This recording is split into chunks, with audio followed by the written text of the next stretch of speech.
Guys, I have always loved Lisa. She's fantastic. And so today we're going to talk about the Confessions of a Home Stager. This is the name. I'm Becky Seda with Seda Real Estate Group at Keller Williams Green Meadow, and this is Lisa Stitt. So, Lisa, tell us just a little bit about yourself and how long you've been doing it, what your business name is, all of that. I'm Lisa Stitt. I am the stager for Oklahoma Impressions home staging. I'm starting my 15th year doing this, which is kind of crazy to me. I taught school before this, and I did that for 9 years, and I thought that was a long time. Now, like maybe I'm getting old. Yeah. So, Same. But we started out of I had a little space out of Prudential real estate off of 122nd, and then just kind of built from there just through. I got really lucky because I kind of got started about the same time people were really figuring out social media and how to leverage your business through social media. And I got to meet a couple of people and follow a couple of people that were figuring it out really fast. And so I just kind of self-taught, but that was a huge help. I cannot even imagine doing real estate without social media now. It's so deeply ingrained in. I mean, like if you don't do social media, then it's a disservice to your business. It right? absolutely is. Well, tell us before we get into the nitty gritty. What do you feel like is the biggest difference between home staging and being a home decorator? So I actually teach a class on this, and one of the things that we talk about is that. So, and what I tell people in a nutshell is that somebody who is an interior designer goes in and uses a home to sell their business. A stager specifically goes in and uses their business to sell your home. So the approach is completely different. We're working on getting your home set up. It is a lot about just following several set principles and then making sure that everything gets ready for pictures, that you know how to live in the house while it's on the market. We teach you how to do all of that. Whereas if you're going in and you're doing home decorating, it's really about working with the person, what it is that they like, and kind of narrowing down some themes that they feel like they want to convey in their own personal home. So the interview process is just completely different. And so one of the things that I've really strived for is to really, I felt like there were a lot of people that were already doing home decorating. And so I really kind of always pushed my business to be specifically about home staging and getting people set up for the market, because there weren't as many people that were really trained to do that. So. Well, and I think that's key too. And anytime you specialize, you become just a master of that art, right? Like you start to see themes, and you start to see consistency, and you become a specialist. And that's one of the things that I love about working with Lisa is I know that she I know you have a heart for like being sensitive to people are living here. This is their home. I'm not saying anything about the way that your home is decorated. I'm saying like now we've got to get as many buyers interested in this home as possible. And that's so important to people because they can be very intimidated by that process. And it's always been really important to me to outsource that and leverage that with a specialist in home staging. I know there's a lot of people out there that are great at decorating their own home, and I like the way that my house is decorated, but you're exactly right. Teaching people how to live in a house that's on the market is just starting with that education, and then talking about some safety issues and things like that. So moving into that, when I just want you to tell us a few things that you see that you think everybody needs to be mindful of, kind of those don'ts. So the first thing I would say is do not forget the front porch. So probably in the 70s, curb appeal was the thing that sold your house because you didn't have the capability of seeing what the house looked like inside before the internet. And before real estate photography. So what your curb appeal looked like was everything that you had. People would drive around after church on Sunday afternoons in the neighborhood they were interested in, and that was how they found, you know, the homes that they were looking for. Now people are already going and they already know kind of what to expect when they get there. But when you get to the porch, you know, now there are those MLS boxes that are the Bluetooth, and they don't ever open the first time. I don't know why. And so people just kind of stall out there. And so there's nothing to do but to stand there and stare at the porch. So what does the siding look like? What are the gutters look like? How's the landscaping? You know, is there anything that's falling off that needs to be tacked back on? And so that I really spend a lot of time on the porch, making sure that that looks really inviting, because that is where people stall out for a couple of minutes waiting to get into the house. Yeah, because like real estate agents, like our one job that day is to get the door open. Get the door open, and it really is not as easy as that. So. I sometimes struggle getting the door open, so it's kind of a problem across the board. Yeah. So that's one thing, is that to don't forget the porch. Another thing is that, and this I kind of brought from teaching into real estate, but privacy laws were huge in education, and they still are. So I was walking through these homes, and these people had, you know, their kids' names up on the wall. I will tell you right now, my daughter's name is up on the wall, but we're not on the market. So I realized really quickly that you send a photographer in, and now your daughter's name is on the internet along with address, and then if you don't take the photos down, now they know what your baby girl looks like. And they know what school they go to because they of school districting. Yeah, and all that, they didn't even have to get up, and I figured that out, so I know that there are other people out there that can, smarter than me, that can figure that out too. Right. So that's one of the things that I do, is I have you take down things that are personal to protect your privacy. And even if you do not have a home stager, take that stuff down, because that is just, there's just no reason to give that information out to people. So it's a huge thing for me in making sure that I feel like my people are safe. So that was not even something that crossed my mind until you and I met several years ago, and then you said that, and I was like, you know, of course, I don't want everyone to know my child's name and what they look like and where they go to school. And I will tell you from home shopping myself, before I was a stager, I went into a house and I knew the people that lived there, and I figured that out because they had not taken their pictures down. And I remember to this day the shift that I felt in that hallway, and it went from a house on the market to, this is now Sarah's house, we'll call her Sarah, okay? And they were getting a divorce because he had cheated on her. Like, I suddenly knew way too much about the situation, and it made it really creepy. You know, I felt like an intruder more than a home buyer. And so that's another thing that I kind of brought to the table, is that from my own experience, I understand that people don't need to know that it's your house if they don't already know when they get there. So. Okay.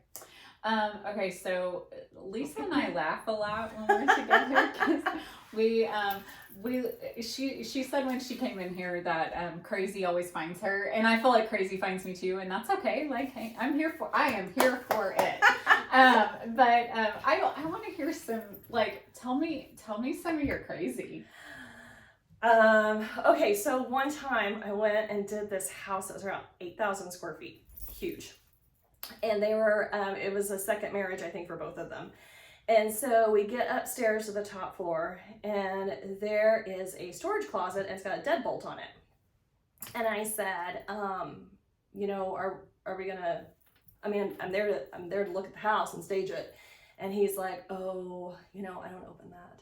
And I said, okay. I said, well, it's gonna be hard to sell. And I will tell this to anybody. You got something in your attic, you got something in your basement, whatever. You're selling the house, people are gonna want to look. And their brain always goes to the worst thing. And mine did too. Yeah. Mine did too. Because, like, you know, I've shown houses before that there's like a locked closet. Yeah. I'm sure that's where the gun safe is. Like, I'm certain. It's always something. But I kid you not, every time my buyer is like, that's where the dead bodies are. Yeah. I'm like. So I asked, and he's like, well, I mean, if you have to see it, then I'll go get the key. And I'm terrified. And I'm like, we have to see it. And so he walks downstairs, and it's just the realtor the wife and I, and she goes, I am so excited to see what's in here. Oh, she had No, I didn't know. And I was like, holy cow. It's like, this is going to be good. So he comes back, and like the three of us were all like, what is this? And it was baseball cards and Hot Wheels. Hot Wheels. So disappointed. Hot Wheels. I thought there's got to be like a sarcophagus or something. Do you know? Yes, yeah. Like So, some kind of Greek antiquities. that's Something hilarious. amazing. No. No, just Hot Wheels and baseball cards. That's Yeah, she was nice. disappointed too. The wife was also disappointed. You know what? So my husband plays Magic the Gathering. Some of you might know what that is. He may be super embarrassed me telling you that. It was not his idea. My boys played it, and then I said that he needed to start playing it because to like bond with the kids. But now, the value of those cards, like I'll find out that he's purchased a certain card. The boys will tell me, and I'm like, oh, good. Fantastic. I'm so nervous. Well, and I have no idea. I have no doubt that there was some actual, like, probably real money, sure, that. Of course. But the it Hot wasn't. Wheels are hilarious. Do what? The Hot Wheels situation. I know. So, and then one time I went and did a house it was over in Mustang, and she had a hand carved life-size ostrich. And the wing lifted up, and it was a wet bar. Inside the wings goes. Would you like? Well, what was your recommendation? Would you like a drink? From the armpit of the bird. So what was your recommendation for that? I said, I think this is going to be a huge distraction from your living room. That's so funny. Well, So- and I think also, just going back to having extra things in the house. Yes. I love what you have said to me in the past about like pre-packing. The goal is to sell your house. The goal is for you not to be living there. So Right. pre-packing is a great. Well, everything's going to have to come out. And so that's a real difference between staging and decorating, is because I have the ability to say this needs to go, whereas when you're decorating, grandma's rocker is really important, whereas if we don't need it for staging, we can get that, covered up and moved out and open that space up. So you don't have to be it's not that I'm always very respectful to people's things, and how, especially like you have like deer heads, those kinds of things are stuff that needs to be stored correctly and safely. And so we have, some tricks for people that have, things like that.